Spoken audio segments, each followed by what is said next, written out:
Suicide కూడా చేసుకున్నారన్న కూడా అది కూడా వచ్చేసింది. అప్పుడు దానికి మీరు రిప్లై ఇచ్చారు. అది అది అక్కడే నేను చేసిన తప్పు, అదే అనుకున్నాను. తను చెప్తూనే ఉన్నారు రిప్లై ఇవ్వద్దు ఇవ్వద్దు చెప్పాను అనమాట. వీడియో పోస్ట్ చేస్తాను, వదిలే లెట్ ఇట్ వాల్ట్, మాట్లాడతారు వదిలేస్తారు, ఒక 2-3 days తర్వాత లేదు నేను పోస్ట్ చేయాలి, ఇది చాలా సీరియస్ అంటే సీరియస్ అయిపోయింది. లైక్ ఫ్యామిలీ మెంబర్స్ చాలా మంది షాక్ అయ్యారు ఏంటి అని. పొద్దున 3కి నిద్రపోయాము, నాకు తెలియదు, 1 day బిఫోర్ కూడా నాకు తెలియదు, వాట్సాప్ లో మెసేజెస్ వస్తూనే ఉన్నాయి, ఇద్దరు టుంగ్ టుంగ్ టుంగ్ టుంగ్ టుంగ్ అని మెసేజ్ వస్తూనే ఉన్నాయి. 3 o'clock నుంచి కాల్స్ రావడం, పొద్దున ఎర్లీ మార్నింగ్ నుంచి కాల్స్ రావడం స్టార్ట్ అయింది. ఫ్యామిలీ మెంబర్స్, ఫ్రెండ్స్, వీళ్ళిద్దరు ఓకే, వీళ్ళకి తెలియదు కాబట్టి. ఇండస్ట్రీలో వాళ్ళకు కూడా కొంతమంది తెలిసిన వాళ్ళు ఉంటారు కదా, లాస్ట్ బాగానే ఉన్నామమ్మా, ఏదైనా జరిగిందా ఇలా అంటే వాళ్ళ బాధ నాకు చెప్తూ ఉంటే అసలు ఏం జరిగింది వాట్సాప్లో ఓపెన్ చేసి చూస్తే అన్ని యూట్యూబ్ లింక్లో లాస్ట్ ఇయర్ సూసైడ్ చేసుకుంది, ఆపర్చునిటీస్ లేక సూసైడ్ చేసుకున్నానా లేకపోతే ఇంకెందుకు అంటే రీజన్ ఏంటి, ఎందుకు సూసైడ్ చేసుకోవాలి నేను, లవ్ ఫెయిల్ ఎక్కడ లవ్ ఫెయిల్ అయ్యాను ఉద్దేశం ఎందుకు ఓకే సూసైడ్ రూమర్ కొంచెం చాలా ఫ్రస్ట్రేషన్ లో ఉన్నాను. ఇంకా కాల్స్ వచ్చేసరికి కూడా చాలా ఫ్రస్ట్రేషన్ లోకి వెళ్ళిపోయా.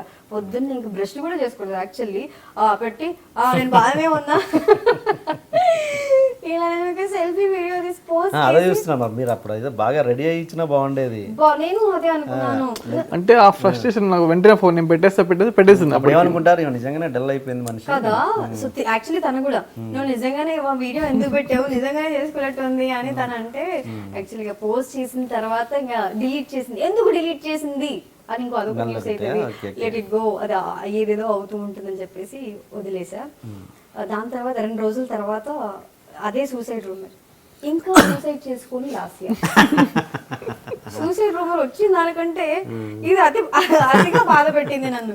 అంటే నేను సూసైడ్ చేసుకున్నాను, సినిమాలు ఇంతమంది బాధపడుతున్నారు, అసలు నేను ఎందుకు చేసుకోవాలి సూసైడ్ అనుకున్నాను. పాపం ఎవరైతే రాశారో, బట్ కోపం వచ్చింది, బాధ వేసింది, దాని తర్వాత ఫనీగా అనిపించింది, వదిలేసాను, దాని గురించి ఏం పట్టించుకోలేదు. తప్పు ఎక్కడ అనిపించింది అంటే నేను రియాక్ట్ అవ్వకుండా ఉండాల్సింది, వీడియో పోస్ట్ చేయకుండా ఉండాల్సింది, అది నా మిస్టేక్.